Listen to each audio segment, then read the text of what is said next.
What is going on, and welcome to 2026, where we are doing our first review here at Bourbon of the Week. If you haven't already, click that like and subscribe button. I would greatly appreciate it. We have a brand new bottle from 13th Colony Distilleries. This is their 113 series. We loved the bourbon. Now we've got a rye. Let's find out what this is all about. But everybody knows, before we get started on all of that, time for the traditional sip.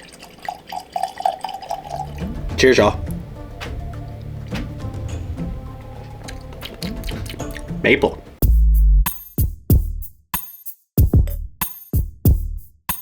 So here's the deal. I do want you to stick around for our Bourbon Bomb of the Week, because we are going to talk about finished whiskey, specifically anything outside of the double oaking process, because I feel like people do not count that as finished whiskey. But you know the rules here: price, taste, drinkability. We're going to start with drinkability, coming in at 113 proof. How does this sip?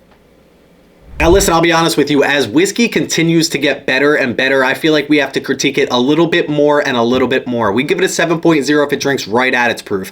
I gotta tell you, this is a 95.5 rye. This is an MGP 95.5 rye, and then it's finished with maple spirals. Now, they only had 1 or 2 maple spirals, they say, but that's got a little bit more influence down there in Americus, Georgia, than it may anywhere else. I will say, this is a little bit spicy, but I don't think it's an ethanol kick. I think there is a little bit of spice behind this, but I don't believe that I can equate that to an alcohol content problem. I think this does drink right at its proof, though. Not a problem by any means. If it's 113 proof and they tell me it's 113 proof and it drinks like 113 proof, I'm not going to be mad about that at all, which is why we give it an average score of a 7, because I think that's the fair spot to put it. And I think that's right where we have to put it. We almost have to go right at a 7.00. I feel like, only because not a lot of whiskeys out there are 113 proof exactly. If I were to blind this, I would probably say like 112 to 115. So right in the middle of that 113.5. So I'm not going to deduct points because I couldn't guess 113 exactly. But I will say a 7.0 feels like a fair spot with that. And I feel like we shouldn't harp on that too long, because if it drinks at its proof and they tell you that that's the proof, if you can't handle 113 proof yet, this might not be the whiskey for you. But if you're pushing those 120s, 130s, you're going to really like this at 113 proof. And they do that deliberately, which we'll talk about when it comes to taste.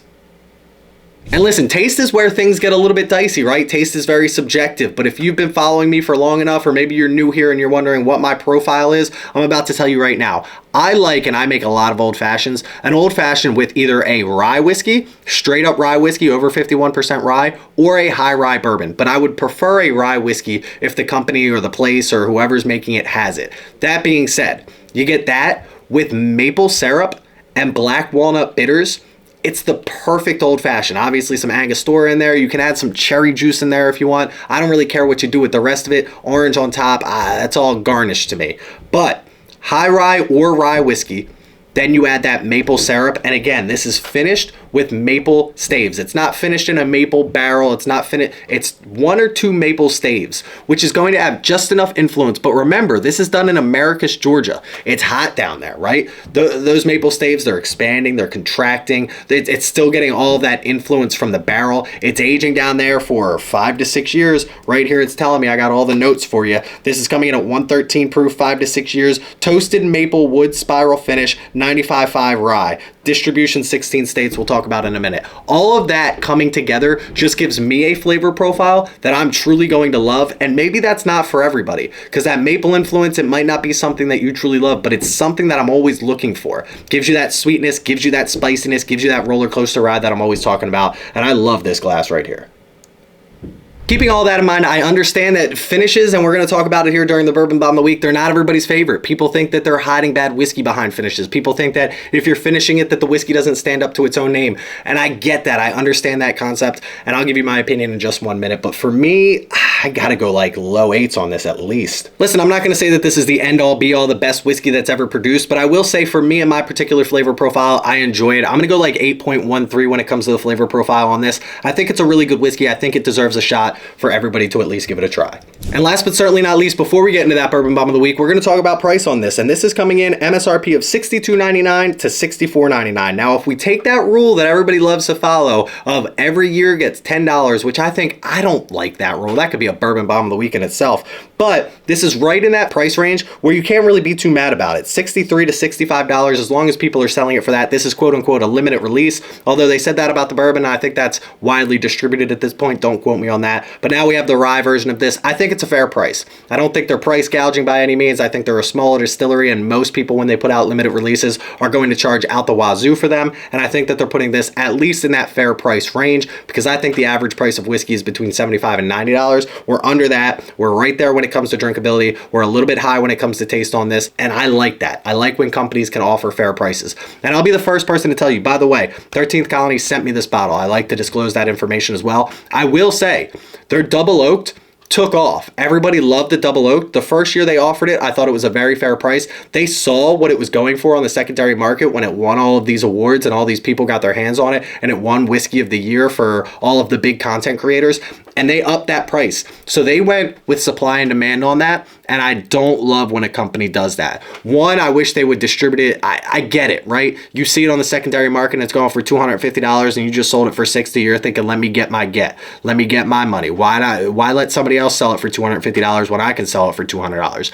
But that's not your job as the distillery to regulate the secondary market. The secondary market's going to fall where it may. Your job is to put out good whiskey at a price that makes you money and makes the people happy. Not the secondary people happy. The people that are showing up and waiting in lines, and I know those are the people. I get it. It's a dicey subject. We'll talk about that another time. That being said, I think this is a fair price. Let's take one more sip and we'll give you a score. So listen, again, we're right there at 7.0. If it's an average tasting whiskey at average drinkability, I think this deserves to be right above an 8. Not too much above an 8, because I don't think it's the greatest whiskey in the world. Drinkability could be a little bit better, but that's not their own fault. It's 113 proof. It drinks like 113 proof. I'm going to go like 8.04 when it comes to price on this. But listen, while I add these scores up, let's send it over to this week's Bourbon Bomb of the Week and find out what you guys think about finished whiskey.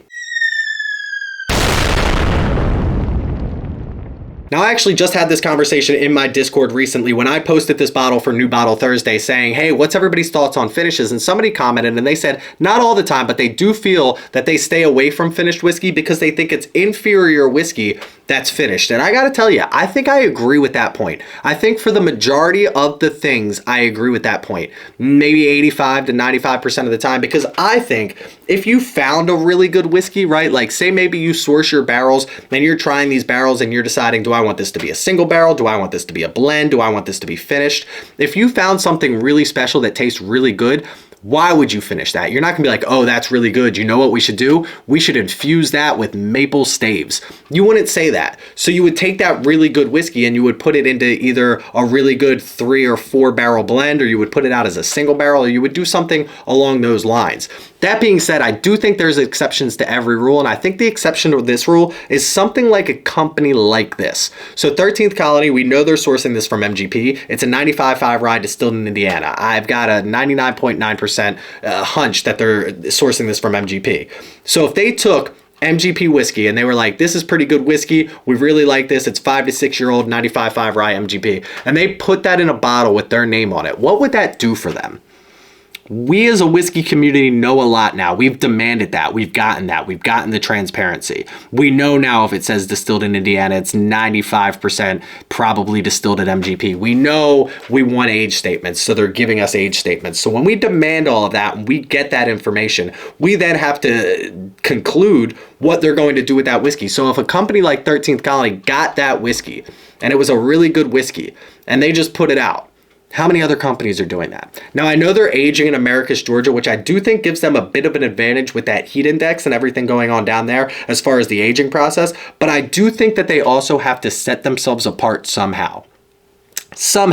And I think that a maple finish on this, and again, this isn't finished in maple barrels, this is toasted maple wood spiral finishes, 1 to 2 in a barrel, gives it something unique, something a little bit different, where somebody like me can appreciate that and say, this is a flavor profile that I truly enjoy, so let me go back and try it. They did it with a bourbon, I liked it. Let me go back and try it with the rye, I like that too. Oh, they're doing a double oak, let me try that with whatever they're doing. That, it kind of gives them a name, it gives them a flavor. We don't get mad at any other company for trying to kind of distinguish their own flavor profile, but yet if they're doing it with a finish, with a maple spiral or a certain finish, I've seen companies do it wrong. We've seen Thomas S. Moore, they did it wrong, right? They took Barton and they just finished Barton and they put it out and we were like, well, Barton's already good, why are you finishing it?